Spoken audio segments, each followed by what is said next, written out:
Hey everybody, it is I, SuperPaulGames. Welcome back to the adventures of Suzerain with Anton Rayne.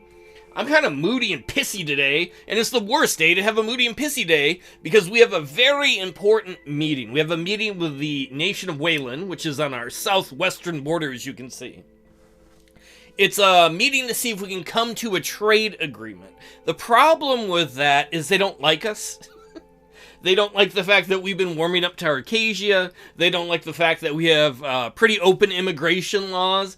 They don't like a lot about us. I don't have very high hopes of us accomplishing anything in this meeting, but I am kind of desperate to try and get a trade deal with them, like we got with Agnolia, because we need the economic benefit. I don't think it's going to work, but we're going to try. Let's see what we can do here. Sordland one's flight from Holsor to Raklavitz took approximately 5 hours. Despite heavy turbulence, I managed to sleep a little bit. Honk, shoo, shoo, shoo, me. Simon, David, and I landed at the international airport of the capital of Wayland. Our aim here was to finalize the trade deal drafted between Sordland and Wayland. Our plane landed and the door opened. The sun blinded me. Ah, my eyes! For a moment, I stepped outside. I saw the soldiers lined up on either side of a red carpet. There must have been at least 100 of them. A marching band started playing, and the soldiers immediately saluted me. Well, they literally rolled out the red carpet for me. That was nice of them. I'm gonna proceed. Oh, man, do I salute the soldiers back? I feel like that's not what you do to somebody else's military. I'm gonna proceed down the carpet without any gestures and hope I did not offend them. At the bottom of the stairs, Victor Smolak was waiting for me. He's the leader of the nation here. Smolak was waiting for me next to a military jeep with a few soldiers by his side. There were a few reporters at the edge of the crowd waiting with their cameras. He was a tall man, almost as tall as me. He was wearing large sunglasses and a regular suit, contrasting with the military attire of everyone else in the field. Mr. President, welcome to Raklavitz. He immediately motioned for an embrace. We hugged and many cameras went off at the same time. He turned around for a couple of additional poses. I'd like to imagine he's flexing his muscles. Check out these guns, brothers. Thank you for inviting us here today. Now that the pleasantries are done, let's go. We will take a jeep for the tour. With another tune from the marching band, we boarded the military jeep. He sat in the driver's seat, and I sat next to him. As we started speeding up, the soldier saluted again. Victor saluted back. Oh, I'm gonna do nothing. I hope he's not offended. Both of our security details started following us immediately, along with a team of reporters. We will go first to the city center to see the unveiling of a statue. Is there gonna be a statue of you? You know what? That sounds exciting. That sounds wonderful. Have you heard of Sierra? I don't know who you mean. All she does is bitch. Like, this is so much better than a meeting. Let's go see a statue. Can we get ice cream? This is an important occasion for Wayland. I'm sure you will like it. We kept making small talk about the flight and the weather as we made our way towards the city center. On almost every corner, there were reporters taking photos of us. Oh, get my good side. Aside from them, though, the streets seemed completely empty. Oh, I get it. This is just a show of bullshit. Well, at least they put on a fancy show for us. Oh, man, what do I say here? Do I say it's always this empty? That's rude.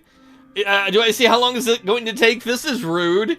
Do I say, is this all a big photo op for you? These are all rude. Do I have any nice... I need this trade deal. Is Raklavitz always this empty? I'm trying to find the one that's, like, the least rude. I had this part of the city closed down because of your visit, so that you could enjoy the city in peace. If you're not a bullshitter, you're probably a bullshitter, and that was very good. There we are. We arrived at the center. In the middle of a large plaza, there was a covered statue.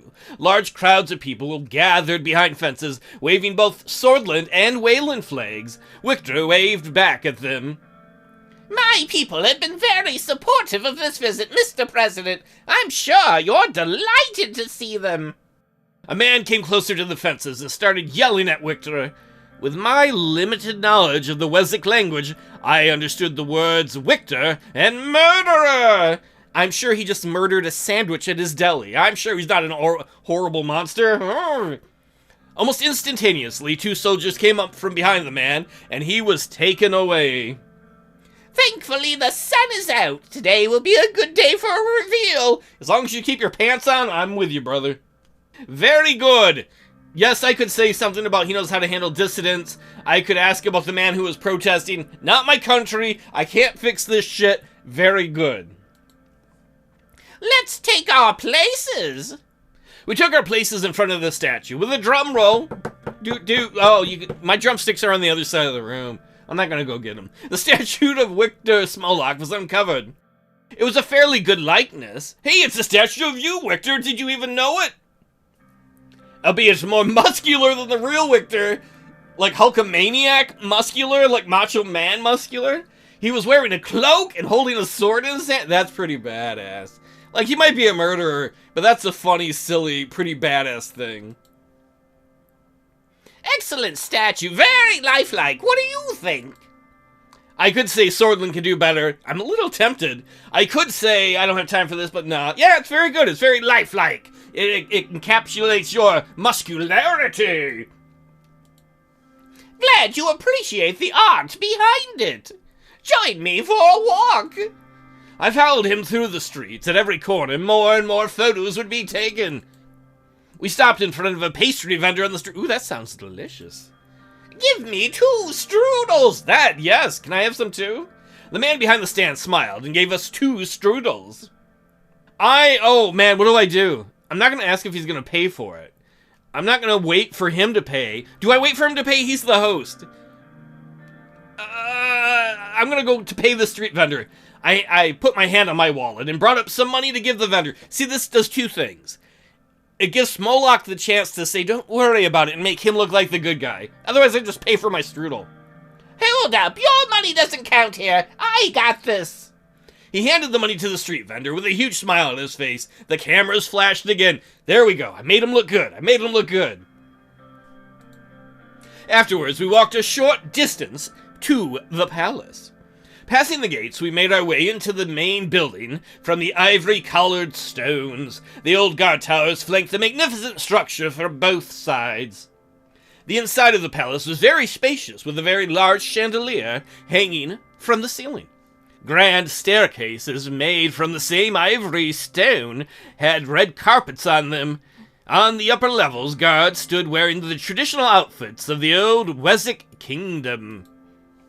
We finally reached the office of the President of Wayland, this guy, Smolak.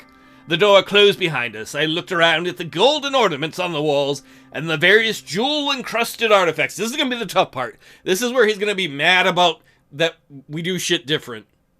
Or he's going to try and get us to murder the Bloods, which I don't want to do. As it was customary in Wayland, we sat down on the carpet. Maybe he can't afford chairs. Now we can talk about our trade deal. I will nod politely. But before that... He clapped his hands twice. Bring the kishka! A few assistants immediately entered the room, carrying a large ornamental kisha, a well-known smoking instrument. Are we getting high on a hookah? Originating from Wayland. They immediately lit it up, and the room was filled with the smell of tobacco. Victor inhaled the smoke and handed me the kisha. I don't want to smoke it. I don't smoke. In real life, anything in the lungs freaks me out, because when I was a kid at one point, I got stuck under Lake Michigan for a little bit and I couldn't breathe. So, like, smoking, I know smoking's not good for you, but smoking, I don't care if other people do, but for me, the concept of it, anything in my lungs freaks me out. I'm going to take one for the team and partake. Thank you, friendo. Let's get high. I hope that sound is in there, the bong-type sound. It was probably the highest quality tobacco I had ever smoked. I handed it back. He took another puff, filling the room with more smoke. So, Mr. President, that's too long. Can I call you Anton? As long as you're not trying to suck my dick, yeah, go for it, man. Sure. Anton, Tell me, what do you really think about Rumburg? Oh man. Race cars, lasers, aeroplanes. They're a pain in Rumburg. I could yell, they can go to hell! I'm not gonna do that. I don't know. I do think they're a threat to the region. I should have done more research. What does he think about Rumburg? You know, I'm gonna go with number 4. Not much in particular. Like any other country, they have their needs and their own agenda. Yes, they do, but their ambitions are to take over Wayland and Sordland. We must be careful, Anton. Would you want to become an ally? Is he more desperate than I realize? I assure you, their time will come. Are you planning something? I shouldn't ask, but I'm curious. Well, not yet. First, I need to solve some problems they are creating for me. I'm listening. He clapped his hands again. 2 assistants came into the room with a map of the border regions between Wayland and Sordland. He pointed at the border. You're not trying to drag me into a war, are you? Look! Bloods and their so-called BFF are causing problems for me in this region. They are getting increasingly dangerous with Rumburg's active support. I know that they are a problem for you as well. You're not wrong. You're not wrong. I will not allow these traitors to exist within my borders, so I will hit them with all the might of Wayland. These terrorists need to be destroyed.